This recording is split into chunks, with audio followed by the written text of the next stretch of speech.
ঘটনা লিখছি। পড়াশোনার ব্যস্ততার কারণে আমি স্টুডিওতে যেতে পারছি না। যদি ঘটনা ভালো লাগে তাহলে প্লিজ ভূত এফএম শুনিয়ে দেবেন। ঘটনায় আসি। ঘটনা 1, 2013 সালের ঘটনা। দিন ঠিক মনে নেই। ঘটনাটি বগুড়া জেলার আদমজী উপজেলার। সেদিন এক আত্মীয়র বাচ্চা হওয়ার কথা। উনি আমার মায়ের চাচাতো বোন, অর্থাৎ আমার খালামণি ছিলেন। তখন আমি, আমার নানি, বাড়ির লোকজন গ্রামে ছিলাম। গ্রামের নাম পুশিন্দা সর্দার পাড়া। হঠাৎ খালামণির পেটে ব্যথা শুরু হওয়ায় তাকে আদমজীর এক ক্লিনিকে ভর্তি করা হয়। ক্লিনিকের নাম সঠিক মনে নেই। তখন ছিল রাত 11টা। গ্রামে সাধারণত 8টা থেকে 9টা বাজা মানেই অনেক রাত। যদিও আদমজী এবং সেই রাস্তায় বাস, ট্রাক, সিএনজি সব চলত, কিন্তু সে রাতে আমরা কিছুই খুঁজে পাইনি। অনেক খুঁজির পর 2টা চার্জের ভ্যান পেলাম। প্রথম দফায় খালামণি আর তার মা, বোন, আমার খালু গেলেন 2টি ভ্যান নিয়ে। তারপর ভ্যানগুলো আমাদের নিতে আসে। আমাদের সাথে ছিল আমার মা, আমার মামা সহ আরো অনেক আত্মীয়। তারপর আমরা প্রায় রাত 12:30টায় পৌঁছাই। অনেক অপেক্ষা করার পর খবর পেলাম আমার খালামণির ছেলে সন্তান হয়েছে। ক্লিনিকে আমাদের থাকার জায়গা ছিল না, তাই সেই ভ্যান নিয়ে আমরা গ্রামে ফিরে আসি। সঙ্গে আমার মা, আমার নানি, আমার মামা, আমার নানা। মাঝপথে শিবপুর নামের একটা জায়গায় হঠাৎ কিছু করুণ আর্তনাদ এবং কিছু অট্টহাসি শুনতে পাই, এবং জায়গাটির নাম ছিল শিবপুর। করুণ আর্তনাদ শুনি। তখন রাত 3টা। আমরা সবাই অনেক ভয় পেয়ে গেলাম। আমার মায়ের কাছে একটা চাদর ছিল, সেটা নিয়ে আমরা আমাদের মাথা ঢেকে ফেলি। চাদরটা বড় ছিল বলে এক ভ্যানের সবার মাথা ঢাকা যাচ্ছিল না। অন্য ভ্যানেও কেউ ছিল না, এক ভ্যানেই সবাই যাচ্ছিলাম।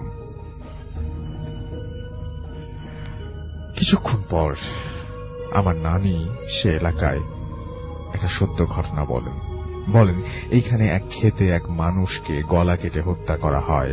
এর মাঝে মাঝে এই রাস্তা দিয়ে ধারে নাকি তাকে দেখা যায়। আর অনেকেই যারা এই রাস্তা দিয়ে যান তারা তখন যাওয়ার সময় সেই ভদ্রলোক বা যার গলা কাটা হয়েছিল তার আর্তনাদ শুনতে পান। এমন সময় গরম লাগায় মাথা বের করে যা দেখলাম বলার মতো না। দেখলাম ভ্যানে একটা গলা কাটা মানুষ বসে আছে এবং ভ্যান চালক তার সামনে মৃত অবস্থায় পড়ে আছে। ভ্যান জানি না কিভাবে আপনা আপনি চলছিল।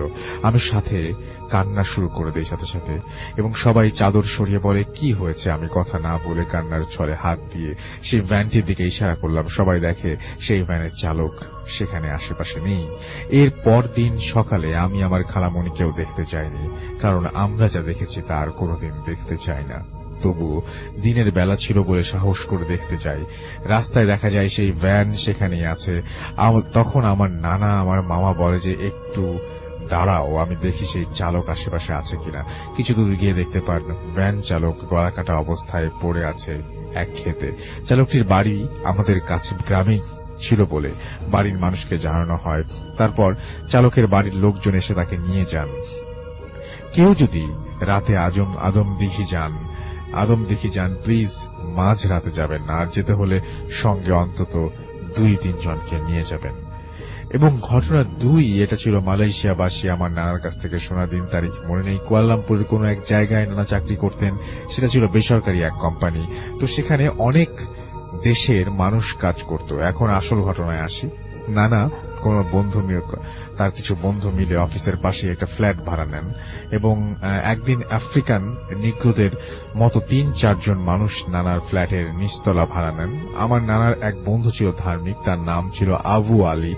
তো তিনি কাজ শেষে ফ্ল্যাটে ফিরে নামাজ কালাম পড়ে খাবার দাবার তৈরি করছিলেন। হঠাৎ সেই নতুন ভাড়াটিয়া আসেন এবং এসে তার সাথে কুশল বিনিময় করেন।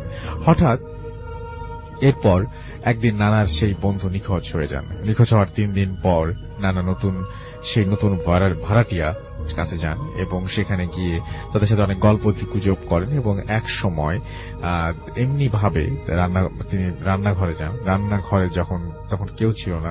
নানা সেখানে গিয়ে দেখেন অনেক গল্প গুজব। নানা সেখানে গিয়ে দেখেন যে সময় নতুন মানুষের দেখেন যে তাদের অনেকে গল্প আচ্ছা এক সময় এমনি করে রান্নাঘরে তখন কেউ ছিল না। নানা সেখানে গিয়ে দেখেন যে সে সময় নতুন মানুষদের ফ্রিজ খোলেন। আমি এটা বুঝলাম এই জায়গাটা। তারপর বাঘ হারিয়ে ফেলেন, তার চোখে পানি চলে আসে, সাথে সাথে মনে আসে ভয়। তিনি তার নিখোঁজ বন্ধুর কাটা মাথা দেখতে পান, হাত পা কিছুই ছিল না, শুধু মাথা ছিল। তিনি অনেক কষ্টে ভয় আর কান্না চাপিয়ে তাদের বাড়ি থেকে চলে আসেন। তিনি ঘটনা কাউকে জানাননি। তার ঠিক 2 দিন পরে চাকরি বাদ দিয়ে তিনি বাংলাদেশে চলে আসেন। এই ছিল আমার সেকেন্ড ঘটনা। এগুলো ভালো লাগলে, যে কোনো একটি ভালো লাগলে ভূত এফএম বলবেন। খোদা হাফেজ। এখন আমরা চলে যাব আপনার ভাইয়ের কাছে। আপনার ভাই আজকে অনেক অন্য দিনের চাইতে অনেক বেশি টায়ার্ড। আজকে যে ঘটনাটা, আমার মনে হয় যে প্রথম ঘটনাটা আমরা শুনি, আমরা তারপরে তো দ্বিতীয় ঘটনায় যাব। প্রথম ঘটনাটা খুবই অদ্ভুত, আশা করব শুনছেন আপনারা সবাই। এবং চলুন শুরু করি। ভাই, আমি আজকে প্রথম যে ঘটনাটি বলবো সেটা আমাদের রাজবাড়ী জেলার বালিয়াকান্দি উপজেলার আরকান্দি গ্রামের ঘটনা। তো যারা রাজবাড়ী জেলার বালিয়াকান্দিতে আছেন তারা আরকান্দিতে একটা বিশাল শ্মশান আছে এবং অনেক পুরাতন একটা শ্মশান, যেটা আপনারা অনেকেই জানেন। বিশেষ করে রাজবাড়ী জেলার অনেকেই জানেন যে রাজবাড়ির সবচেয়ে পুরাতন শ্মশানটা হচ্ছে আরকান্দি শ্মশান, এবং অনেক হন্টেড ঘটনা সেখানে আছে। তবে আমি ওই ধরনের হন্টেড ঘটনাগুলোতে যাব না, আমি একটু ব্যতিক্রম একটা ঘটনা আজকে ইনশাল্লাহ শুরু করব। তো ঘটনাটি রাসেল ভাই, এই ঘটনাটি আমাকে যেভাবে বলেছে গ্রামের একজন প্রবীণ মুরব্বী, যার কাছ থেকে আমি ঘটনাটি কালেক্ট করেছিলাম, তো উনি বলেছে ঘটনাটি ওনার ঠিক মনে নাই, তবে 1963 থেকে 66 এই সময়ের মধ্যে হবে। আচ্ছা। তো ওই সময়ে ওই আরকান্দি গ্রামে একজন বাহির থেকে কামাল নামে একজন ব্যক্তি, উনি পেশায় ব্ল্যাক ম্যাজিক করতেন, বা যে কবিরাজ আমরা যাকে বলি আর কি। গ্রামের অনেকের বিভিন্ন সমস্যাগুলো থাকে, বিশেষ করে যে প্যারানরমাল বিষয়গুলো উনি জিনে ধরা থেকে শুরু করে নিয়ে অনেক বিষয়গুলো উনি সলভ করতেন, এবং দেখতেন যে হ্যাঁ একটা কাজ হতো বেশ, আশেপাশের অনেক এলাকায় ওনার একটা সুখ্যাতি ছড়িয়ে পড়েছিল যে হ্যাঁ ওই কামাল কবিরাজের কাছে গেলে অনেক কাজ হয়। ওনার বেশ ভক্তও হয়ে যায়। তো এর মধ্যে হঠাৎ গ্রামে একটা সমস্যার সৃষ্টি হলো, সেটা হচ্ছে যে দেখা যেত যে ছোট কিছু বাচ্চা, ধরেন যে 5 থেকে 7 বছর বা 3 থেকে 7 বছর এরকম বাচ্চাদের মাঝে মাঝে লাশ পাওয়া যেত, এবং সেই লাশের সেটা কোথায় পাওয়া যেত? এটা বিশেষ করে শ্মশানের আশেপাশে বা জঙ্গলে এরকম জায়গাগুলোতে পাওয়া যেত। তো বাড়িতেই তারা থাকতো, কিভাবে যে বের হতো বা কিভাবে বের হয়ে যেত, এরা বাড়িতে বাবা মা কেউ কিছু বলতে পারতো না আর কি। ঘটনাটা রাতেই ঘটতো। আচ্ছা। তো লাশগুলো যখন পাওয়া যেত তখন দেখা যেত ওই লাশের বুকটা ফাড়া এবং ভিতর থেকে হৃৎপিণ্ডটা নাই, হৃৎপিণ্ড নাই, সবকিছু ঠিক আছে, হৃৎপিণ্ডটা নেই। তো প্রথম দিকে গ্রামবাসী যখন এই ধরনের ঘটনা 1 বার 2 বার 3 বার এরকম ঘটতে থাকে, তখন তারা মনে করেছে যে গ্রামে মনে হয় কোনো হিংস্র জন্তু জানোয়ার আবির্ভাব ঘটেছে। আর ওই সময়ে তো রাজবাড়ী কিন্তু এখনো জেলা শহর হলেও এটা তো বৃহত্তর ফরিদপুরের অংশ ছিল, পরবর্তীতে 80 দশকে গিয়ে সেটা জেলা হয়। এখনো কিন্তু এটা আমরা মোটামুটি একটু নিরিবিলি শান্ত জেলা, মফস্বল জেলা আমরা বলতে পারি আর কি ওটাকে। আর বালিয়াকান্দিটা তখন তো আরো অনেক প্রত্যন্ত অঞ্চলে ছিল। রাস্তাঘাট এখন যদি উন্নত হয়েছে, কিন্তু তখন কিন্তু আজ থেকে 3-4 বছর আগেও রাস্তাঘাটের অবস্থা বালিয়াকান্দি থেকে রাজবাড়ী যাওয়ার পথটা এত ভালো ছিল না। আর এখনো ওই অঞ্চলে অনেক ডিয়ার লিসেনার, আজকের এই ইমেইল এপিসোডগুলো অনেক ভয়ঙ্কর হতে যাচ্ছে। আপনারা এই ঘটনাটির পর কয়েকটি ইমেইল শুনবেন। আমি বলবো যে আরজু রাসেল ভাইয়ার লাস্টের যে ভয়ঙ্কর ঘটনাগুলো, এগুলো আপনারা কোনো প্রকার স্কিপ করবেন না। সবাই ধৈর্য সহকারে সকল ঘটনাগুলো শুনবেন। অবশ্যই এই চ্যানেলে যদি নতুন হয়ে থাকেন তাহলে অবশ্যই চ্যানেলটিকে সাবস্ক্রাইব করবেন। এই চ্যানেলের মাধ্যমে প্রতিদিন নতুন নতুন ঘটনা দেওয়া হয়। চলুন চলে যাই ঘটনাতে। জঙ্গলের দেখা পাওয়া যায়, আর ওই সময় তো আরো অনেক জঙ্গল ছিল। তো স্থানীয় লোকজন মনে করেছিল হয়তোবা কোন হিংস্র জন্তু জানোয়ারের আবির্ভাব ঘটেছে, যারা এই বাচ্চাদেরকে এরকম অবস্থা করছে। তো গ্রামের লোকজন একসাথে মিটিং করে তারা চিন্তা করে তারা পালাক্রমে পাহারা দেবে এবং খুঁজে বের করবে রাতের বেলা এটা কি বা দিনের বেলা তারা খুঁজবে যে এই হিংস্র জন্তুটা কি, যেমন হঠাৎ করে আসে বা আমরা কিছুই টের পাই না, বাচ্চাদেরকে এভাবেই করে। শুধু বাচ্চাদেরকেই কেন করছে, অনেক বড়দেরকেও তো করতে পারে, শুধু বাচ্চারাই কেন টার্গেট হচ্ছে এটা। তো এটাও তারা চিন্তা করেছে। এখন তারা অনেক খোঁজাখুঁজি করে রাতের বেলা পাহারা বসায়, কিন্তু ওই টাইপের কোন জন্তু দেখা আর পায় না। তো তখন তারা ওই কামাল কবিরাজের কাছে শরণাপন্ন হলো। তো কামাল কবিরাজ তাদেরকে বললেন যে হ্যাঁ, গ্রামে একটা পিশাচের আবির্ভাব ঘটেছে, সেই এই কাজগুলো করছে। তো তোমাদেরকে বেশি করে এখানে কিছু রিচুয়াল করতে হবে, এরকম বাড়ি বন্ধ করতে হবে, এই করতে হবে, সেই করতে হবে। উনি অনেক ধরনের কিছু ফর্মালিটিস গ্রামবাসীদেরকে বললেন এবং তারাও সরল বিশ্বাসে এটা করা শুরু করলো। তো মাঝে অল্প কিছুদিন গ্যাপ হওয়ার পর আবার এই ধরনের ঘটনা শুরু হয়েছে। প্রথম মাঝে একটু গ্যাপ হওয়ার পর গ্রামবাসী মনে করেছিল হয়তো বা এই রিচুয়াল করার পরে, বাড়ি বন্ধ করার পরে জিনিসটা থেমে গেছে। তারপর যখন হঠাৎ করে আবার শুরু হলো, তখন আবার কামাল কবিরের কাছে আসলো, তখন বললো না এটা আবার আসছে, এখন তোমাদেরকে আবার এটা করতে হবে, এটা করতে হবে, এরকম অনেক বিষয়গুলো তার মানে থিম অনুযায়ী যা যা করতে হবে সেটা গ্রামবাসীদেরকে বললেন। তো একদিন মানে রাতের বেলা মানে বাবা মা টের পেয়েছে যে তার সন্তানকে কিছু একটা নিয়ে গেল।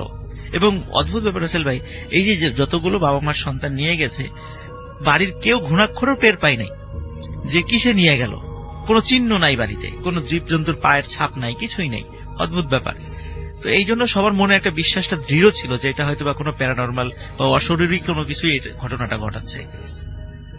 তো ওই দিন কিভাবে যেন বাবা মা টের পেয়ে গিয়েছিল যে মনে হয় কোনো একটা শব্দ হলো, তারপর শব্দ হওয়ার পরে দেখে তার সন্তান ঘরে নেই। তখন তারা চিৎকার চেঁচামেচি শুরু করে যে আমার সন্তানকে নিয়ে গেছে, মানে এরকম চিৎকার চেঁচামেচি গুলো গ্রামবাসী সব মশাল টশাল নিয়ে আসে।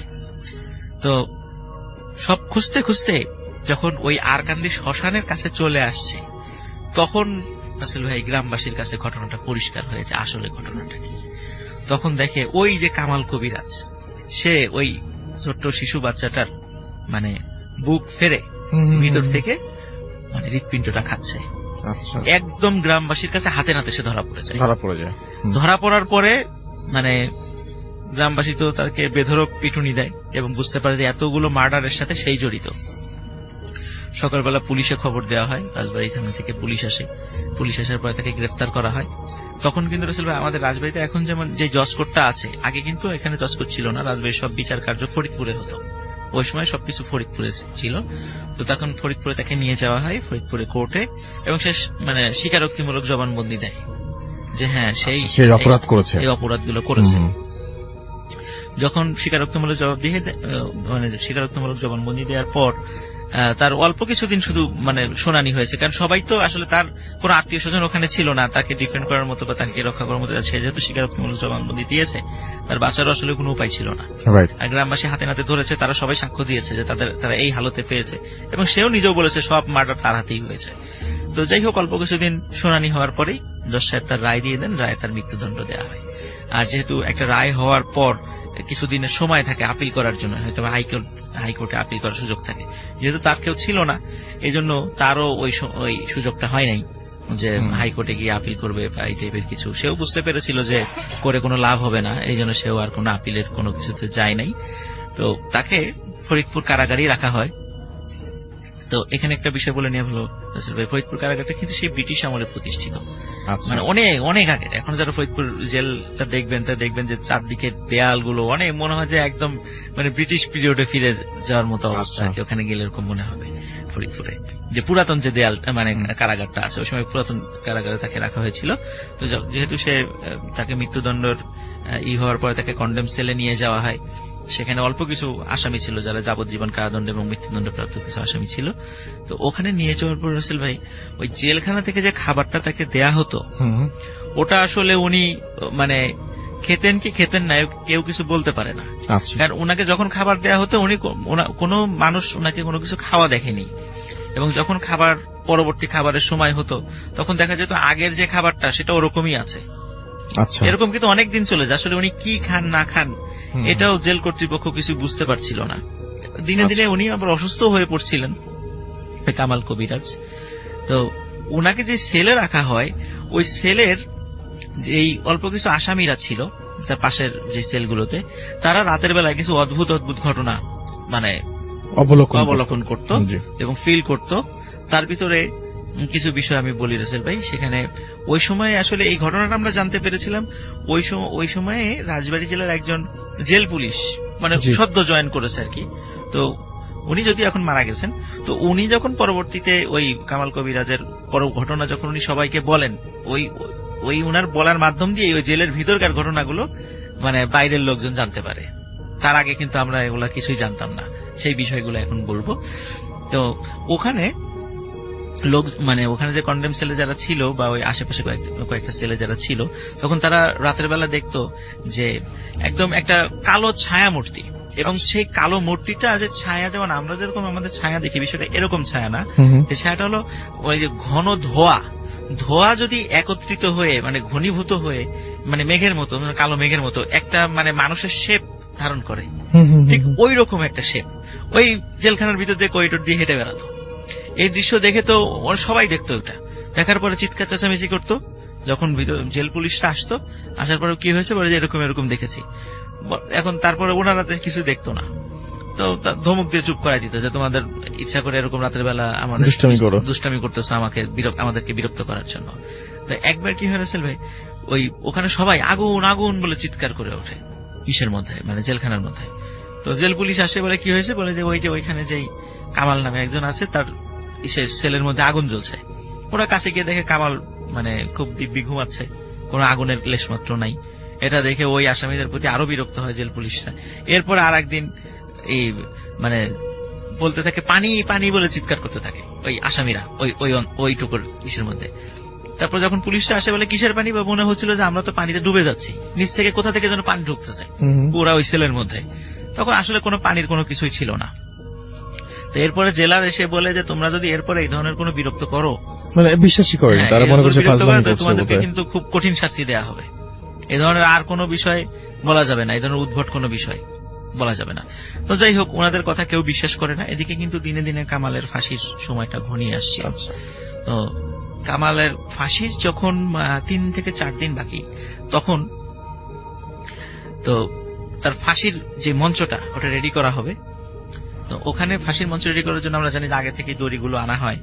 তারপরে ফাঁসির যে মঞ্চ, যেখানে মানে মৃত্যুদণ্ড কার্যকর করা হবে, মানে জল্লাদ মানে একটা সুইচ টিপার সাথে সাথে বা একটা দণ্ড টান দেওয়ার সাথে সাথে পায়ের নিচ থেকে পাটাতন সরে দেয়, একটা গর্তের মধ্যে ছুটতে আর কি বডিটা পড়ে যায়। ওখানে কিছুক্ষণ থাকার পরে মৃত্যুদণ্ড মানে মৃত্যু নিশ্চিত হওয়ার পর তারপরে ওখান থেকে বের করা হয় আর কি।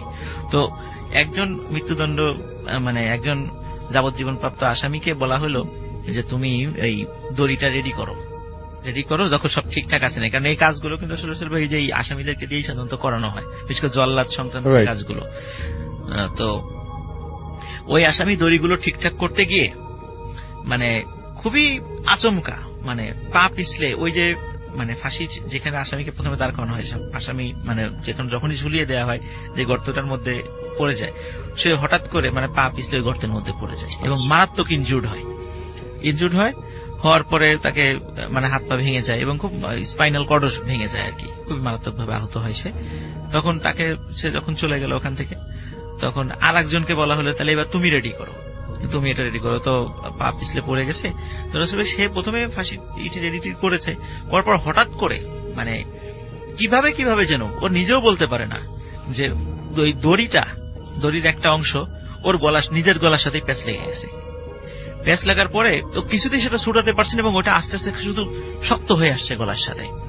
যখন দূর থেকে লোকজন এটা খেয়াল করেছে, প্রথমে মনে করছে এমনিতেই হয়তোবা, কিন্তু যখন দেখেছে যে ও হাত পা ছোড়াছুড়ি করছে, বিশেষ করে পা ছোড়াছুড়ি করছে, তখন লোকজন দৌড়ে সেখানে গেছে। যাওয়ার পরে ওই দড়ির ওই রশিটা তার গলা থেকে ছাড়ানো হয়। তখন আশেপাশে মানে একটা খবর ছড়িয়ে গেল পুরো সেলে যে যেই ওর এই কামাল কবিরাজের ফাঁসির কাজটা রেডি করতে যাবে তারই ক্ষতি হবে। তো এখন আর কাউকে দিয়ে মানে তাকে ফাঁসি মানে কার্যকর করার জন্য কোন আসামিকে আর খুঁজে পাওয়া যাচ্ছে না। যাকেই বলা হয় সে বলে আমি পারবো না, কারণ সবার কাছে ওই রোমারটা ছড়িয়ে গেছে, এই ঘটনার বিষয়টা ছড়িয়ে গেছে। তো যাই হোক, শেষ পর্যন্ত জেল পুলিশরাই মানে এটা রেডি করেন, কোন আসামির সহযোগিতা ছাড়াই তারা এটা রেডি করেন। তো ফাঁসির যখন আর মাত্র 3 দিন বাকি, তখন কামাল কবিরাজকে বলা হয় যে তোমার শেষ ইচ্ছা কি, তুমি কিছু খেতে চাও কিনা? তখন বলে আমার 2টা ইচ্ছা আছে। একটা ইচ্ছা হলো তার মৃত্যুর পরে তার লাশটা ওই শ্মশানে, যে ওই শ্মশানটাতেই যেন মানে করা হয়, কবর দেওয়া হয়, এটা তার একটা ইচ্ছা ছিল। আর দ্বিতীয় ইচ্ছা হলো তাকে একটা অল্প বয়স্ক একটা মানে বাচ্চা ছাগলের কলিজা খেতে দিতে হবে এবং সেটা কাঁচা হতে হবে। এই ধরনের উদ্ভট ইচ্ছা আসলে পরের ইচ্ছা তো, প্রথম ইচ্ছা তো ঠিক আছে কবর দেওয়ার বিষয়টা, কিন্তু পরের যে ইচ্ছাটা তাই সেই ইচ্ছাটা আসলে এটা তো আসলে জেল কোড অনুযায়ী হয় না, কারণ খাবারেরও তো একটা ধরন থাকে। জি। তারপরেও যেহেতু মৃত্যুদণ্ডপ্রাপ্ত আসামির শেষ ইচ্ছা, সেই ইচ্ছা অনুযায়ী তাকে খাবারটি এনে দেওয়া হয়। এবং রাসেল ভাই যখন খাবারটি এনে দেওয়া হয় রাতের বেলা, তখন সে বলেছিল যে আজকে রাত্রে আমার ছেলের কাছে কেউ আসবেন না, আমি একটু, যেহেতু আমার শেষ ইচ্ছা আপনারা পূরণ করছেন, এটাও করেন যে আমার ছেলের কাছে কেউ আসবেন না। রাসেল ভাই ওনার ছেলের কাছে ওই দিন রাত্রে কেউ আসেনি, কিন্তু যখন সকালের দিকে ওনার ছেলের কাছে সবাই আসে, তখন দেখলো যে ওই যে কলিজাটা সে সম্পূর্ণই খেয়েছে, কাঁচাটাই খেয়েছে, এবং কামাল কবিরাজের ওখানে মানে মৃতদেহ পড়ে আছে। এবং মৃতদেহ ফাঁসি দিতে হয়নি তার আগে, ফাঁসি দিতে দেন সে আগেই তিনি মারা গেছেন।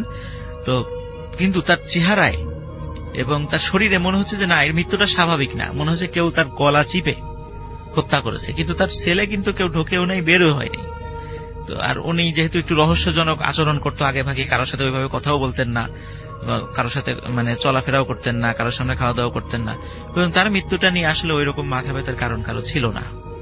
তো যাই হোক, তার ইচ্ছা অনুযায়ী যেহেতু তাকে শ্মশান, যেহেতু তিনি আসলে এমনিতে মুসলিম ছিলেন, নাম যেহেতু মুসলিম নাম, কিন্তু সমস্যা হলো যে জেলখানা থেকে যখন তার লাশ নিয়ে ওই শ্মশানে দাফন করতে যাবে, তখন শ্মশানে যারা হিন্দু সম্প্রদায় ছিলেন বলে দেয় এ তো আসলে মুসলিম, তো এখানে তো তাকে কবর দেওয়া যাবে না, সেটা অন্য ব্যাপার। বাট কিন্তু যাই হোক শেষ পর্যন্ত তাদেরকে কারণ কি সব ধর্মের লোকই তার কাছে অনেক ফ্যাসিলিটি পেয়েছিল, কারণ সে অনেক কাজ করে দিত, ভালো হোক খারাপ হোক অনেকেই সুবিধা পেয়েছিল।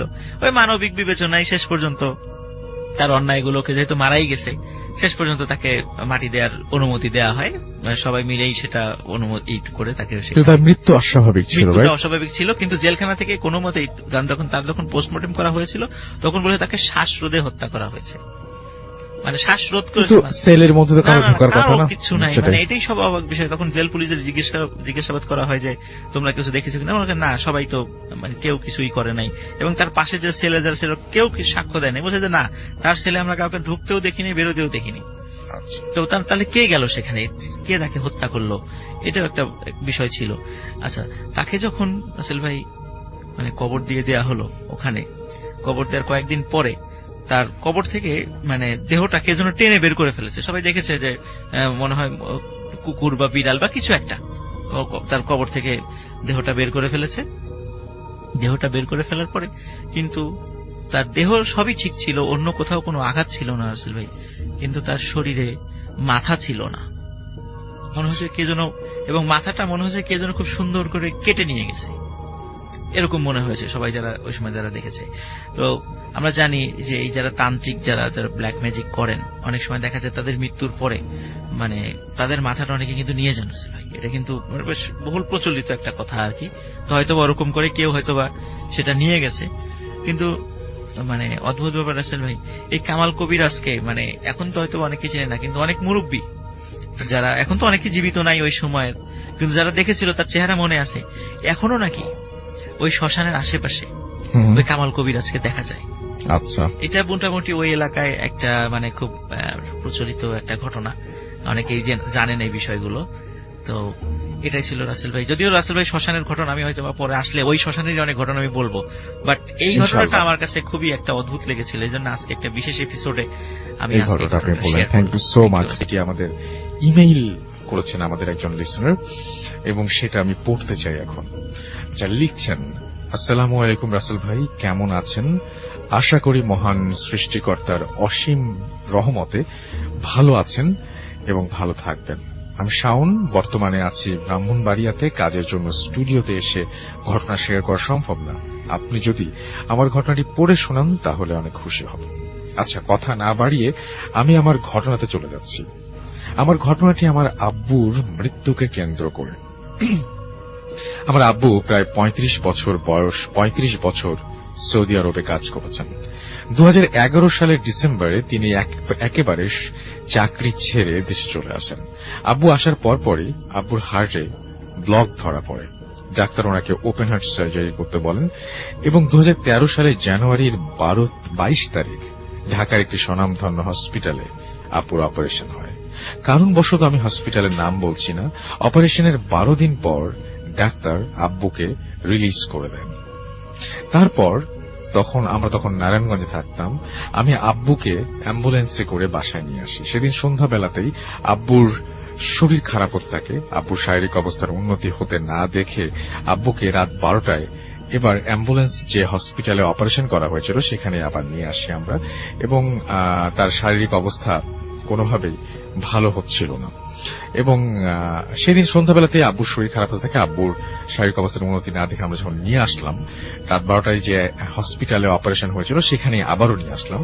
কর্তব্যরত ডাক্তার আব্বুকে সিসিইউতে ভর্তি করতে বলেন এবং আইসিইউতে ভর্তি করতে বলেন, এবং ডাক্তার আমাকে কিছু ঔষধের নাম লিখে একটি কাগজ ধরিয়ে দিয়ে বললেন যে ওষুধগুলো আনতে হবে। আমি আর আমার ফুফাতো ভাই, আম্মু আর ছোট বোনকে আব্বুর আইসিইউর বাইরে বসতে বলে দ্রুত ফার্মেসির উদ্দেশ্যে বের হয়ে যাই। রাত প্রায় 1:15 বাজছিল তখন। আব্বুকে রাখা হয়েছিল 7ম তলায়, আর হসপিটালের নিচের তলায় ছিল ফার্মেসি। রাত বেশি হওয়ায় লিফট বন্ধ ছিল, তাই দ্রুত পায়ে সিঁড়ি দিয়ে নিচে নামি। ফার্মেসির সামনে এসে দেখি ভেতরে 2জন লোক আছে, তবে তারা দুজনেই ঘুমোচ্ছে। তাদের ডাক দিতে হবে। এমন সময় আমার কাঁধে একটা স্পর্শ অনুভব করলাম।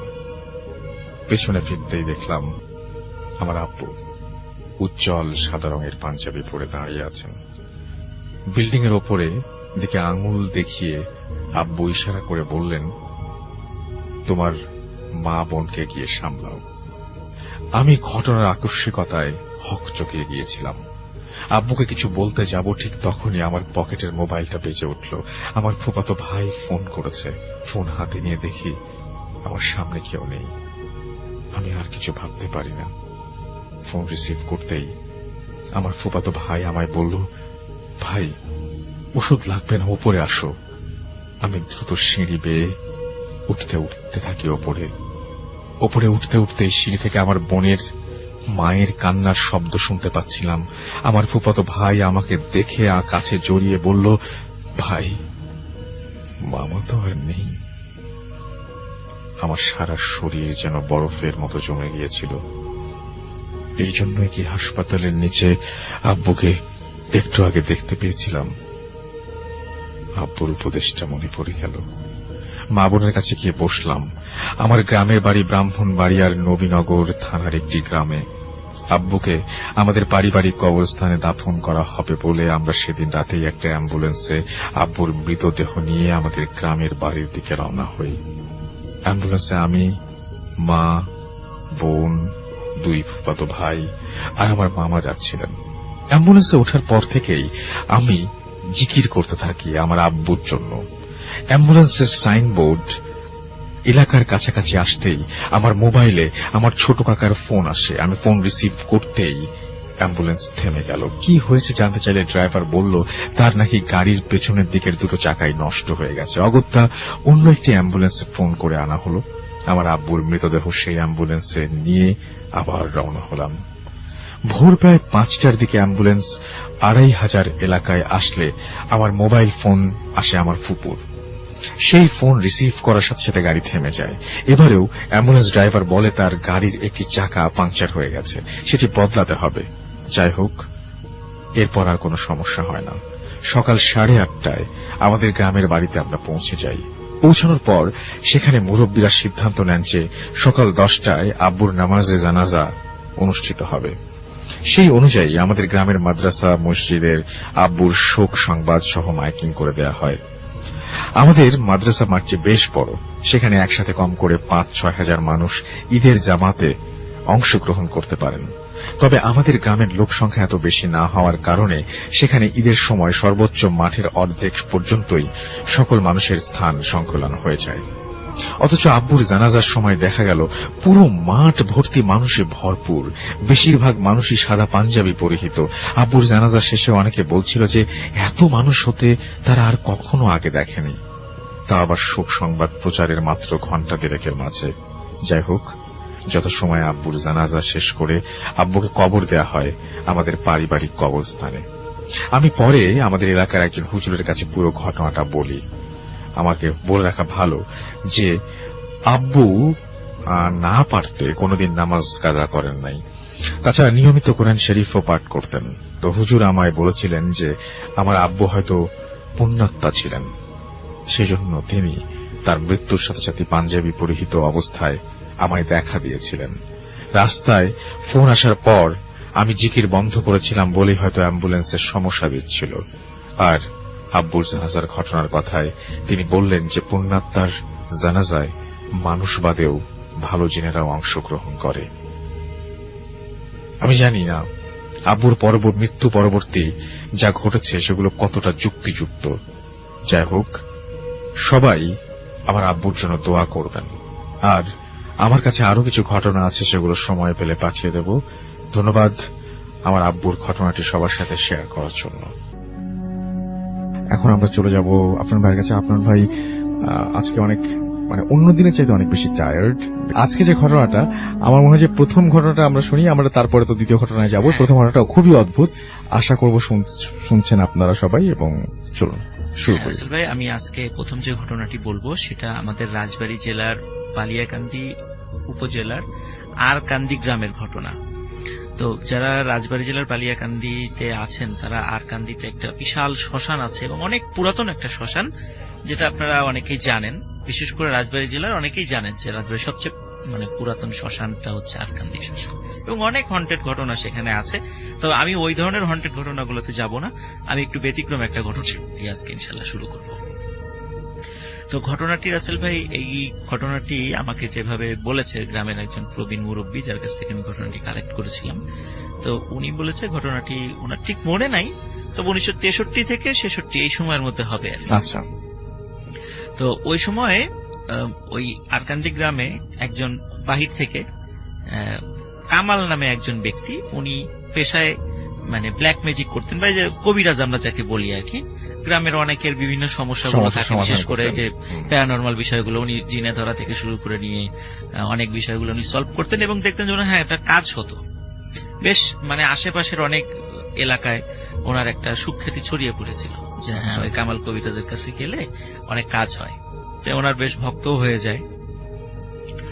তো এর মধ্যে হঠাৎ গ্রামে একটা সমস্যার সৃষ্টি হলো, সেটা হচ্ছে যে দেখা যেত যে ছোট কিছু বাচ্চা, ধরেন যে 5 থেকে 7 বছর বা 3 থেকে 7 বছর এরকম বাচ্চাদের মাঝে মাঝে লাশ পাওয়া যেত, এবং সেই লাশের সেটা কোথায় পাওয়া যেত? এটা বিশেষ করে শ্মশানের আশেপাশে বা জঙ্গলে এরকম জায়গাগুলোতে পাওয়া যেত। তো বাড়িতেই তারা থাকতো, কিভাবে যে বের হতো বা কিভাবে বের হয়ে যেত, এরা বাড়িতে বাবা মা কেউ কিছু বলতে পারতো না আর কি। ঘটনাটা রাতেই ঘটতো আর কি। তো লাশগুলো যখন পাওয়া যেত তখন দেখা যেত ওই লাশের বুকটা ফাড়া এবং ভিতর থেকে হৃৎপিণ্ডটা নাই, সবকিছু ঠিক আছে, হৃৎপিণ্ডটা নেই।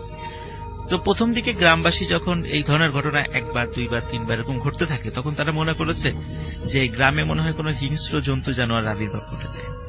আর ওই সময়ে তো রাজবাড়ী কিন্তু এখনো জেলা শহর হলেও এটা তো বৃহত্তর ফরিদপুরের অংশ ছিল, পরবর্তীতে 80 দশকে গিয়ে সেটা জেলা হয়। এখনো কিন্তু এটা আমরা মোটামুটি একটু নিরিবিলি শান্ত জেলা, মফস্বল জেলা আমরা বলতে পারি আর কি ওটাকে। আর বালিয়াকান্দিটা তখন তো আরো অনেক প্রত্যন্ত অঞ্চলে ছিল। রাস্তাঘাট এখন যদি উন্নত হয়েছে, কিন্তু তখন কিন্তু আজ থেকে 3-4 বছর আগেও রাস্তাঘাটের অবস্থা বালিয়াকান্দি থেকে রাজবাড়ী যাওয়ার পথটা এত ভালো ছিল না। আর এখনো ওই অঞ্চলে অনেক প্রিয় লিসেনার, এই এপিসোডে শুনতে পাবেন কামাল মিয়ার ব্ল্যাক ম্যাজিক সহ আরো অনেক ঘটনা, যা শুধুমাত্র বাছাইকৃত ভয়ানক ঘটনা। আপনারা যারা প্রতিনিয়ত এই ধরনের বাছাই করা ভয়ানক ঘটনা শুনতে চান, তারা অবশ্যই এই চ্যানেলটি সাবস্ক্রাইব করে নেবেন, কেননা এই চ্যানেলের মধ্যে প্রতিনিয়ত রাত 10টা বাজে সব থেকে বাছাই করা ভয়ানক ঘটনাগুলো পাবলিশ করা হয়। তাহলে চলুন এই ভিডিওর মধ্যে একটি লাইক দিয়ে আমরা প্রত্যেকটা ঘটনা শেষ পর্যন্ত শুনে আসি। জঙ্গলের দেখা পাওয়া যায়, আর ওই সময় তো আরো অনেক জঙ্গল ছিল। তো স্থানীয় লোকজন মনে করেছিল হয়তোবা কোন হিংস্র জন্তু জানোয়ারের আবির্ভাব ঘটেছে, যারা এই বাচ্চাদেরকে এরকম অবস্থা করছে। তো গ্রামের লোকজন একসাথে মিটিং করে তারা চিন্তা করে তারা পালাক্রমে পাহারা দেবে এবং খুঁজে বের করবে রাতের বেলা এটা কি বা দিনের বেলাও তারা খুঁজবে যে এই হিংস্র জন্তুটা কি, যেমন হঠাৎ করে আসে বা আমরা কিছুই টের পাই না, বাচ্চাদেরকে এভাবেই করে। শুধু বাচ্চাদেরকেই কেন করছে, অনেক বড়দেরকেও তো করতে পারে, শুধু বাচ্চারাই কেন টার্গেট হচ্ছে এটা। তো তো এটাও তারা চিন্তা করেছে। এখন তারা অনেক খোঁজাখুঁজি করে, রাতের বেলা পাহারা বসায়, কিন্তু ওই টাইপের কোনো জন্তু দেখা আর পায় না। তো তখন তারা ওই কামাল কবিরাজের কাছে শরণাপন্ন হলো। তো কামাল কবিরাজ তাদেরকে বললেন যে হ্যাঁ, গ্রামে একটা পিশাচের আবির্ভাব ঘটেছে, সেই এই কাজগুলো করছে, তো তোমাদেরকে বেশি করে এখানে কিছু রিচুয়াল করতে হবে, এরকম বাড়ি বন্ধ করতে হবে, এই করতে হবে, সেই করতে হবে। উনি অনেক ধরনের কিছু ফর্মালিটিস গ্রামবাসীদেরকে বললেন এবং তারাও সরল বিশ্বাসে এটা করা শুরু করলো। তো মাঝে অল্প কিছুদিন গ্যাপ হওয়ার পর আবার এই ধরনের ঘটনা শুরু হয়েছে। প্রথম মাঝে একটু গ্যাপ হওয়ার পর গ্রামবাসী মনে করেছিল হয়তো বা রিচুয়াল করার পরে, বাড়ি বন্ধ করার পরে জিনিসটা থেমে গেছে। তারপর যখন হঠাৎ করে আবার শুরু হলো, তখন আবার কামাল কবিরাজের কাছে আসলো, তখন বললো না, এটা আবার আসছে, এখন তোমাদেরকে আবার এটা করতে হবে, এটা করতে হবে, এরকম অনেক বিষয়গুলো তার মানে থিম অনুযায়ী যা যা করতে হবে সেটা গ্রামবাসীদেরকে বললেন। তো একদিন মানে রাতের বেলা মানে বাবা মা টের পেয়েছে যে তার সন্তানকে কিছু একটা নিয়ে গেল। এবং অদ্ভুত ব্যাপার রাসেল ভাই, এই যে যতগুলো বাবা মার সন্তান নিয়ে গেছে, বাড়ির কেউ ঘুণাক্ষরও টের পায় নাই যে কিসে নিয়ে গেল। কোনো চিহ্ন নাই বাড়িতে, কোনো জীবজন্তুর পায়ের ছাপ নাই, কিছুই নেই। অদ্ভুত ব্যাপার। তো এই জন্য সবার মনে একটা বিশ্বাসটা দৃঢ় ছিল যে এটা হয়তো বা কোনো প্যারানর্মাল বা অশরীরী কোনো কিছুই এই ঘটনাটা ঘটাচ্ছে। তো ওই দিন কিভাবে যেন বাবা মা টের পেয়ে গিয়েছিল যে মনে হয় কোনো একটা শব্দ হলো, তারপর শব্দ হওয়ার পরে দেখে তার সন্তান ঘরে নেই। তখন তারা চিৎকার চেঁচামেচি শুরু করে যে আমার সন্তানকে নিয়ে গেছে, মানে এরকম চিৎকার চেঁচামেচি করলে গ্রামবাসী সব মশাল টশাল নিয়ে আসে। তো সব খুঁজতে খুঁজতে যখন ওই আরকান্দি শ্মশানের কাছে চলে আসছে, তখন রাসেল ভাই গ্রামবাসীর কাছে ঘটনাটা পরিষ্কার হয়েছে আসলে ঘটনাটা কি। তখন দেখে ওই যে কামাল কবিরাজ, সে ওই ছোট্ট শিশু বাচ্চাটার মানে বুক ফেরে ভিতর থেকে মানে হৃৎপিণ্ডটা খাচ্ছে। একদম গ্রামবাসীর কাছে হাতে নাতে সে ধরা পড়ে যায়। ধরা পড়ার পরে মানে গ্রামবাসী তো তাকে বেধড়ক পিটুনি দেয় এবং বুঝতে পারে যে এতগুলো মার্ডারের সাথে সেই জড়িত। সকালবেলা পুলিশে খবর দেওয়া হয়, রাজবাড়ী থানা থেকে পুলিশ আসে। পুলিশ আসার পরে তাকে গ্রেফতার করা হয়। তখন কিন্তু রাসেল ভাই আমাদের রাজবাড়ীতে এখন যেমন যে জজ কোর্টটা আছে, আগে কিন্তু এখানে জজ কোর্ট ছিল না। রাজবাড়ির সব বিচার কার্য ফরিদপুরে হতো, ওই সময় সবকিছু ফরিদপুরে ছিল। তো তখন ফরিদপুরে তাকে নিয়ে যাওয়া হয়, ফরিদপুরে কোর্টে, এবং সে মানে স্বীকারোক্তিমূলক জবানবন্দি দেয় যে হ্যাঁ সেই অপরাধ করেছে, এই অপরাধগুলো করেছে। যখন স্বীকারোক্তিমূলক জবানবন্দি দেওয়ার পর তার অল্প কিছুদিন শুধু মানে শুনানি হয়েছে, কারণ সবাই তো আসলে তার কোন আত্মীয় স্বজন ওখানে ছিল না তাকে ডিফেন্ড করার মতো বা তাকে রক্ষা করার মতো। সে যেহেতু স্বীকারোক্তিমূলক জবানবন্দি দিয়েছে, তার বাঁচারও আসলে কোনো উপায় ছিল না। আর গ্রামবাসী হাতে নাতে ধরেছে, তারা সবাই সাক্ষ্য দিয়েছে যে তারা এই হালতে পেয়েছে, এবং সেও নিজেও বলেছে সব মার্ডার তার হাতেই হয়েছে। তো যাই হোক, অল্প কিছুদিন শুনানি হওয়ার পরেই জজ সাহেব তার রায় দিয়ে দেন, রায় তার মৃত্যুদণ্ড দেওয়া হয়। আর যেহেতু একটা রায় হওয়ার পর কিছুদিনের সময় থাকে আপিল করার জন্য, হয়তো হাইকোর্টে আপিল করার সুযোগ থাকে, যেহেতু তার কেউ ছিল না এই জন্য তারও ওই সুযোগটা হয় নাই যে হাইকোর্টে গিয়ে আপিল করবে বা এই টাইপের কিছু। সেও বুঝতে পেরেছিল যে করে কোনো লাভ হবে না, এই জন্য সেও আর কোনো আপিলের কোনো কিছুতে যায় নাই। তো তাকে ফরিদপুর কারাগারেই রাখা হয়। তো এখানে একটা বিষয় বলে নিয়ে হলো ফরিদপুর কারাগারটা কিন্তু সেই ব্রিটিশ আমলে প্রতিষ্ঠিত, মানে অনেক আগে। এখন যারা ফরিদপুর জেলটা দেখবেন তা দেখবেন যে চারদিকে দেয়ালগুলো অনেক মনে হয় যে একদম মানে ব্রিটিশ পিরিয়ডে ফিরে যাওয়ার মতো অবস্থা। ওখানে গেলে এরকম মনে হবে ফরিদপুরে যে পুরাতন যে দেয়াল মানে কারাগারটা আছে, ওই সময় পুরাতন কারাগারে তাকে রাখা হয়েছিল। তো যেহেতু তাকে মৃত্যুদণ্ডের হওয়ার পরে তাকে কন্ডেম সেলে নিয়ে যাওয়া হয়। সেখানে অল্প কিছু আসামি ছিল যারা যাবজ্জীবন কারাদণ্ড এবং মৃত্যুদণ্ড প্রাপ্ত কিছু আসামি ছিল। তো ওখানে নিয়ে যাওয়ার পর রাসেল ভাই ওই জেলখানা থেকে যে খাবারটা তাকে দেয়া হতো, ওটা আসলে উনি মানে খেতেন কি খেতেন না কেউ কিছু বলতে পারে না। কারণ ওনাকে যখন খাবার দেয়া হতো উনি কোনো মানুষ ওনাকে কোনো কিছু খাওয়া দেখেনি, এবং যখন পরবর্তী খাবারের সময় হতো তখন দেখা যেত আগের যে খাবারটা সেটা ওরকমই আছে। এরকম কিন্তু অনেকদিন চলে যায়। আসলে উনি কি খান না খান এটাও জেল কর্তৃপক্ষ কিছু বুঝতে পারছিল না।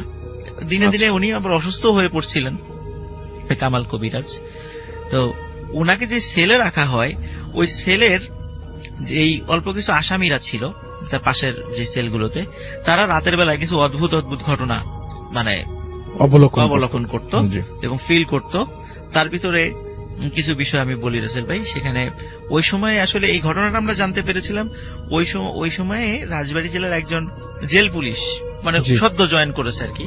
তো উনি যদি এখন মারা গেছেন, তো উনি যখন পরবর্তীতে ওই কামাল কবিরাজের ঘটনা যখন উনি সবাইকে বলেন, ওই উনার বলার মাধ্যম দিয়ে ওই জেলের ভিতরকার ঘটনাগুলো মানে বাইরের লোকজন জানতে পারে।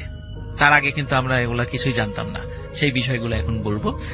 তো ওখানে লোক মানে ওখানে যে কন্ডেম সেলে যারা ছিল বা ওই আশেপাশে কয়েকটা সেলে যারা ছিল, তখন তারা রাতের বেলা দেখতো যে একদম একটা কালো ছায়া মূর্তি, এবং সেই কালো মূর্তিটা যে ছায়া, যেমন আমরা যেরকম আমাদের ছায়া দেখি, বিষয়টা এরকম ছায়া না। এই ছায়াটা হলো ওই যে ঘন ধোয়া যদি একত্রিত হয়ে মানে ঘনীভূত হয়ে মানে মেঘের মতো, কালো মেঘের মতো একটা মানে মানুষের শেপ ধারণ করে, ঠিক ওই রকম একটা শেপ ওই জেলখানার ভিতর দিয়ে করিডোর দিয়ে হেঁটে বেড়াতো। এই দৃশ্য দেখে তো সবাই দেখতো, ওটা দেখার পরে চিৎকার চেঁচামেচি করতো। যখন জেল পুলিশরা আসতো, আসার পরে কি হয়েছে বলে যে এরকম এরকম দেখেছি। এখন তারপরে ওনারা কিছু দেখতো না, তো ধমক দিয়ে চুপ করাই দিত যে তোমাদের ইচ্ছা করে এরকম রাতের বেলা আমাদের দুষ্টামি করতেছো, আমাদেরকে বিরক্ত করার জন্য। তো একবার কি হয়েছিল ভাই, ওখানে সবাই আগুন আগুন বলে চিৎকার করে ওঠে ইসের মধ্যে, মানে জেলখানার মধ্যে। তো জেল পুলিশ আসে, বলে কি হয়েছে বলে যে ওইখানে যেই কামাল নামে একজন আছে তার সেলের মধ্যে আগুন জ্বলছে। ওরা কাছে গিয়ে দেখে কামাল মানে খুব দিব্যি ঘুমাচ্ছে, কোনো আগুনের লেশ মাত্র নাই। এটা দেখে ওই আসামিদের প্রতি আরো বিরক্ত হয় জেল পুলিশরা। এরপর আর একদিন এই মানে বলতে থাকে পানি পানি বলে চিৎকার করতে থাকে ওই আসামিরা ওইটুকুর ইসের মধ্যে। তারপর যখন পুলিশরা আসে, বলে কিসের পানি, বা মনে হচ্ছিল যে আমরা তো পানিতে ডুবে যাচ্ছি, নিচ থেকে কোথা থেকে যেন পানি ঢুকতেছে পুরা ওই সেলের মধ্যে। তখন আসলে কোনো পানির কোনো কিছুই ছিল না। তো এরপরে জেলার এসে বলে যে তোমরা যদি এরপরে এই ধরনের কোনো বিরক্ত করো, মানে বিশ্বাসই করেন তারা, মনে করছে তোমাদেরকে কিন্তু খুব কঠিন শাস্তি দেওয়া হবে। এই ধরনের আর কোনো বিষয় বলা যাবে না, এই ধরনের উদ্ভট কোনো বিষয় বলা যাবে না। তো যাই হোক, ওনাদের কথা কেউ বিশ্বাস করে না। এদিকে কিন্তু দিনে দিনে কামালের ফাঁসির সময়টা ঘনিয়ে আসছে। তো কামালের ফাঁসির যখন 3 থেকে 4 দিন বাকি, তখন তো তার ফাঁসির যে মঞ্চটা ওটা রেডি করা হবে। তো ওখানে ফাঁসির মঞ্চ রেডি করার জন্য আমরা জানি যে আগে থেকে দড়িগুলো আনা হয়। তারপরে ফাঁসির যে মঞ্চ, যেখানে মানে মৃত্যুদণ্ড কার্যকর করা হবে, মানে জল্লাদ মানে একটা সুইচ টিপার সাথে সাথে বা একটা দণ্ড টান দেওয়ার সাথে সাথে পায়ের নিচ থেকে পাটাতন সরে দেয়, একটা গর্তের মধ্যে ছুটতে আর কি বডিটা পড়ে যায়। ওখানে কিছুক্ষণ থাকার পরে মৃত্যুদণ্ড মানে মৃত্যু নিশ্চিত হওয়ার পর তারপরে ওখান থেকে বের করা হয় আর কি। তো একজন মৃত্যুদণ্ড মানে একজন যাবজ্জীবনপ্রাপ্ত আসামিকে বলা হলো যে তুমি এই দড়িটা রেডি করো, যখন সব ঠিকঠাক আছে না। কারণ এই কাজগুলো কিন্তু আসলে এই যে আসামিদেরকে দিয়েই সাধারণত করানো হয়, বিশেষ করে জল্লাদ সংক্রান্ত কাজগুলো। তো ওই আসামি দড়িগুলো ঠিকঠাক করতে গিয়ে মানে খুবই আচমকা মানে পা পিছলে ওই যে মানে ফাঁসি যেখানে আসামিকে প্রথমে দাঁড় করানো হয়, আসামি মানে যখনই ঝুলিয়ে দেওয়া হয় যে গর্তটার মধ্যে পড়ে যায়, সে হঠাৎ করে মানে পা পিছলে ওই গর্তের মধ্যে পড়ে যায় এবং মারাত্মক ইনজুর্ড হয়। হওয়ার পরে তাকে মানে হাত পা ভেঙে যায় এবং খুব স্পাইনাল কর্ডও ভেঙে যায় আর কি, খুবই মারাত্মকভাবে আহত হয় সে। তখন সে যখন চলে গেল ওখান থেকে, তখন আর একজনকে বলা হলো তাহলে এবার তুমি এটা রেডি করো। তো পা পিছলে পড়ে গেছে। তো আসলে সে প্রথমে ফাঁসি রেডি করেছে, পরপর হঠাৎ করে মানে কিভাবে যেন ও নিজেও বলতে পারে না যে ওই দড়ির একটা অংশ ওর নিজের গলার সাথে প্যাঁচ লেগে গেছে। প্যাঁচ লাগার পরে তো কিছুতেই সেটা ছুটাতে পারছে না এবং ওটা আস্তে আস্তে শুধু শক্ত হয়ে আসছে গলার সাথে। যখন দূর থেকে লোকজন এটা খেয়াল করেছে, প্রথমে মনে করছে এমনিতেই হয়তোবা, কিন্তু যখন দেখেছে যে ও হাত পা ছোড়াছুড়ি করছে, বিশেষ করে পা ছোড়াছুড়ি করছে, তখন লোকজন দৌড়ে সেখানে গেছে। যাওয়ার পরে ওই দড়ির ওই রশিটা তার গলা থেকে ছাড়ানো হয়। তখন আশেপাশে মানে একটা খবর ছড়িয়ে গেল পুরো ছেলে যেই ওর এই কামাল কবিরাজের ফাঁসির কাজটা রেডি করতে যাবে তারই ক্ষতি হবে। তো এখন আর কাউকে দিয়ে মানে তাকে ফাঁসি মানে কার্যকর করার জন্য কোন আসামিকে আর খুঁজে পাওয়া যাচ্ছে না। যাকেই বলা হয় সে বলে আমি পারবো না, কারণ সবার কাছে ওই রোমারটা ছড়িয়ে গেছে, এই ঘটনার বিষয়টা ছড়িয়ে গেছে। তো যাই হোক, শেষ পর্যন্ত জেল পুলিশরাই মানে এটা রেডি করেন, কোন আসামির সহযোগিতা ছাড়াই তারা এটা রেডি করেন। তো ফাঁসির যখন আর মাত্র 3 দিন বাকি, তখন কামাল কবিরাজকে বলা হয় যে তোমার শেষ ইচ্ছা কি, তুমি কিছু খেতে চাও কিনা? তখন বলে আমার 2টা ইচ্ছা আছে। একটা ইচ্ছা হলো তার মৃত্যুর পরে তার লাশটা ওই শ্মশানে, যে ওই শ্মশানটাতেই যেন মানে করা হয়, কবর দেওয়া হয়, এটা তার একটা ইচ্ছা ছিল। আর দ্বিতীয় ইচ্ছা হলো তাকে একটা অল্প বয়স্ক একটা মানে বাচ্চা ছাগলের কলিজা খেতে দিতে হবে এবং সেটা কাঁচা হতে হবে। এই ধরনের উদ্ভট ইচ্ছা আসলে পরের ইচ্ছা তো, প্রথম ইচ্ছা তো ঠিক আছে কবর দেওয়ার বিষয়টা, কিন্তু পরের যে ইচ্ছাটা, সেই ইচ্ছাটা আসলে এটা তো আসলে জেল কোড অনুযায়ী হয় না, কারণ খাবারেরও তো একটা ধরন থাকে। তারপরেও যেহেতু মৃত্যুদণ্ডপ্রাপ্ত আসামির শেষ ইচ্ছা, সেই ইচ্ছা অনুযায়ী তাকে খাবারটি এনে দেওয়া হয়। এবং রাসেল ভাই যখন খাবারটি এনে দেওয়া হয় রাতের বেলা, তখন সে বলেছিল যে আজকে রাত্রে আমার ছেলের কাছে কেউ আসবেন না, আমি একটু, যেহেতু আমার শেষ ইচ্ছা আপনারা পূরণ করছেন, এটাও করেন যে আমার ছেলের কাছে কেউ আসবেন না। তো রাসেল ভাই ওনার ছেলের কাছে ওই দিন রাত্রে কেউ আসেনি, কিন্তু যখন সকালের দিকে ওনার ছেলের কাছে সবাই আসে, তখন দেখলো যে ওই যে কলিজাটা সে সম্পূর্ণই সে খেয়েছে, কাঁচাটাই খেয়েছে, এবং কামাল কবিরাজের ওখানে মানে মৃতদেহ পড়ে আছে। এবং মৃতদেহ দিতে দেন সে আগেই তিনি মারা গেছেন। তো কিন্তু তার চেহারায় এবং তার শরীরে মনে হচ্ছে যে না, এর মৃত্যুটা স্বাভাবিক না, মনে হচ্ছে কেউ তার গলা চিপে হত্যা করেছে। কিন্তু তার ছেলে কিন্তু কেউ ঢোকেও নাই, বেরও হয়নি।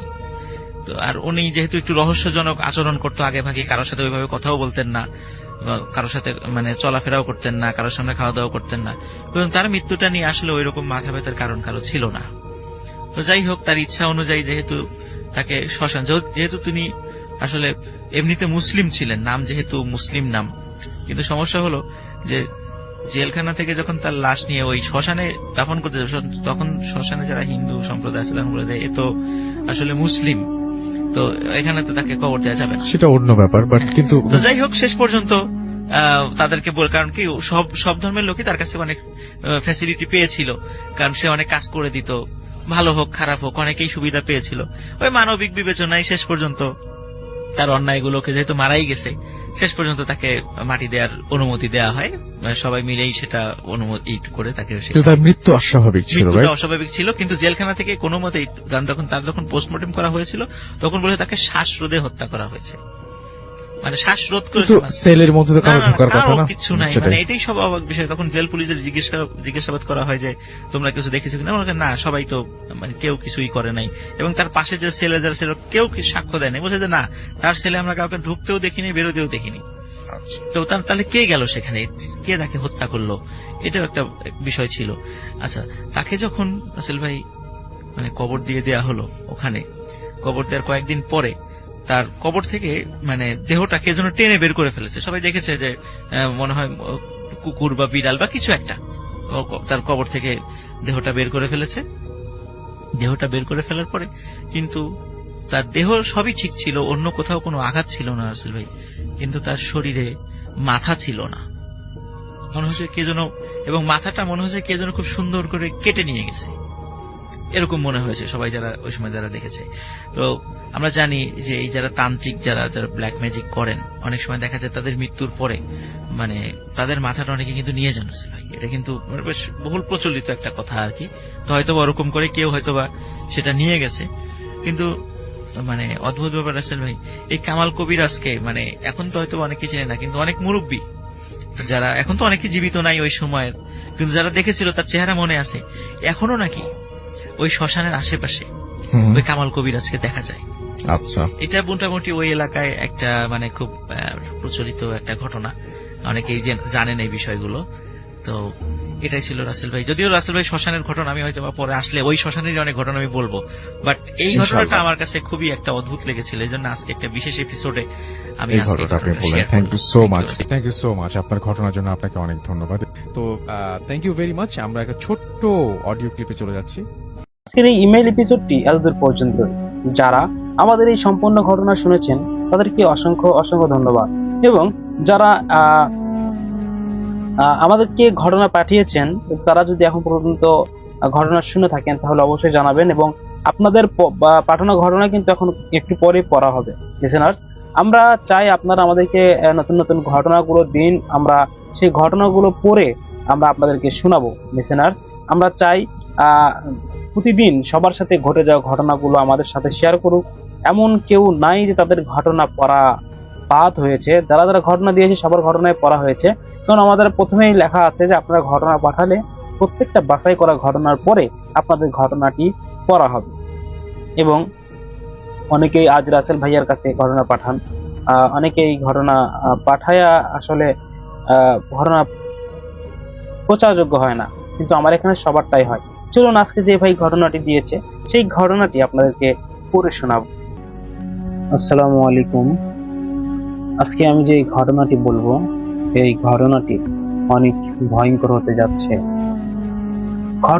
ঘটনাটির নাম একটা বাস, যে বাসটা নামকরণ করা হয় রাত 12টার বাস। চলুন বিস্তারিত জেনে আসি। ঢাকার বাইরে একটা ছোট্ট শহর থেকে রাতে ঢাকা ফেরার শেষ বাসটা ছাড়তো ঠিক 12টায়। সবাই একে এক নামে রাত 12টার বাস বলে চিনত। এক রাতে নায়ম নামের এক তরুণ অফিসের কাজ সেরে দেরিতে বেরোলো। সব বাস তখন চলে গেছে, শুধু শেষবারের মতো ওই রাত 12টায় ওই বাসটাই নাকি বাকি। বাসটা প্রায় খালি ছিল। সুমনের দিকে এক বৃদ্ধ, মাঝখানে এক মা ও মেয়ে, আর তার পিছনে বসা ছিল কালো চাদরে মোড়ানো এক নারী। নায়ম পাশের সিটে বসলো। বাতাসে অদ্ভুত এক ঠান্ডা গন্ধ, যেন কাঁচা মাটির সঙ্গে পুরনো লাশের গন্ধ মিশে আছে। বাস চলা শুরু করলো, কিন্তু মাঝপথে হঠাৎ এক জায়গায় এসে সেই বাসটি থেমে গেল। আশেপাশে কোনো মানুষ নেই। কুয়াশায়ী রাস্তা, মানে ঢাকার রাস্তা, শুধু এক পুরনো সমাধি ক্ষেত্র। ড্রাইভার বাইরে নেমে গেল।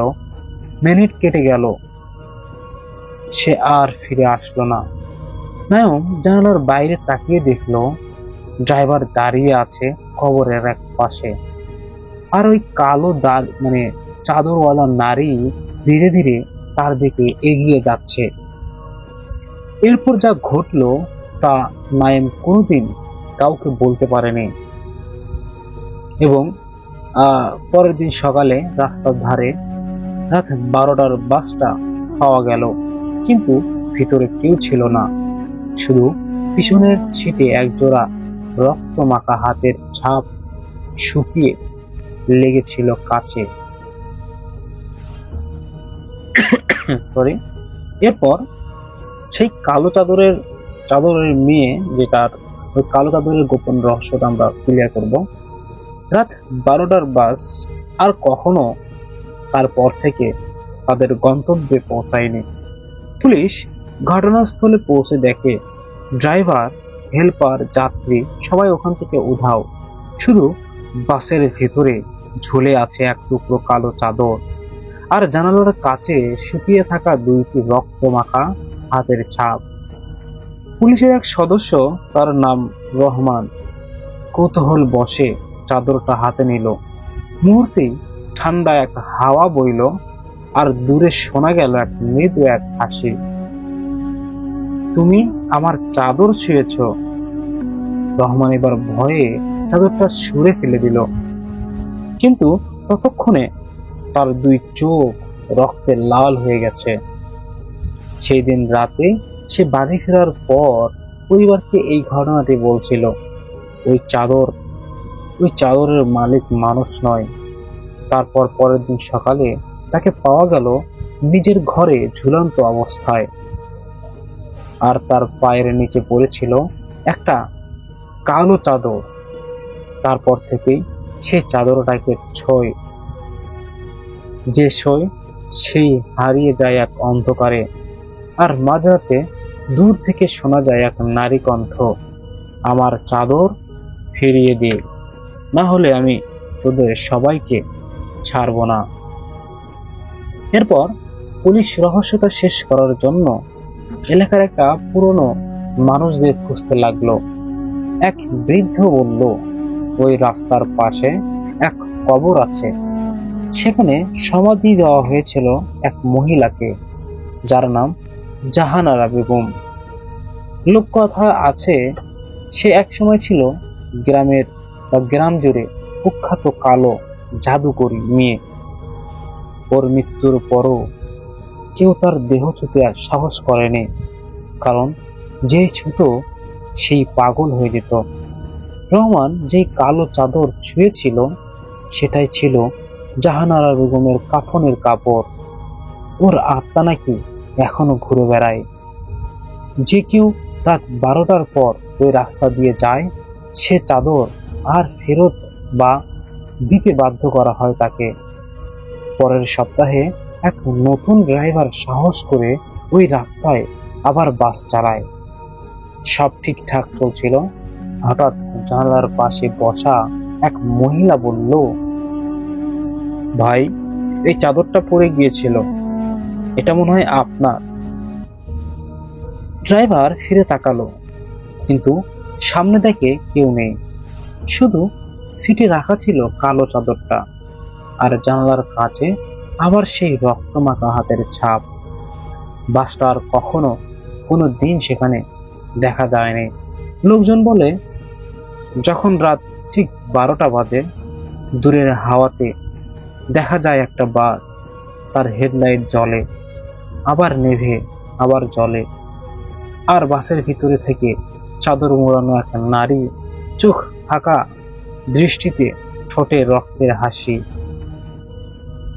এইভাবে ভয় দেখাতে শুরু করে সাধারণ মানুষদেরকে। তো তারপরে যে ঘটনাটি হয়েছে আসল ভাইয়া, এটা আর কি মানে তারা তুলে ধরতেছে, এমন ভাবে তুলে ধরেছে যে এটা বলার মতো না। তারপরেও আমি শেষ অংশটা বলে দিচ্ছি যে ঘটনার এক পরে ঘুরতে থাকা গ্রামের মানুষ সে আতঙ্কের দিন কাটতে লাগলো। কেউ আর তার রাত 12টার পর রাস্তা বের হতো না। তখনই হাজির হলো এক তরুণ, যার নাম আরে। সে পড়াশোনা করত অপ্রকৃত ঘটনা নিয়ে, আর বিশ্বাস করত প্রত্যেক অভিশাপের পিছনে থাকে এক অসমাপ্ত কাহিনী। আর পুলিশের রেকর্ড ঘটে জানতে পারলে জাহানারা বেগমকে মানুষ কালো জাদুর অভিযোগ হিসেবে ডায়েরি করত। যাই হোক, এই ছিল ঘটনা। এই ঘটনাটি আমাদেরকে পাঠিয়েছিল আপনাদের মতো লিসেনার্স। যদি আপনারা ঘটনা পাঠাতে চান তাহলে অবশ্যই আমাদেরকে বা আমাদের সাথে যোগাযোগ করবেন। আমরা সর্বদাই আপনাদের ঘটনা শেয়ার করার জন্য প্রস্তুত, শুধু আপনারা পাঠাতে যতক্ষণ। যাই হোক, আজকের এই ঘটনাটা আজ পর্যন্ত। সবাই ভালো থাকবেন, সুস্থ থাকবেন। দেখা হচ্ছে নেক্সট ইমেইল এপিসোডে। আসসালামু আলাইকুম।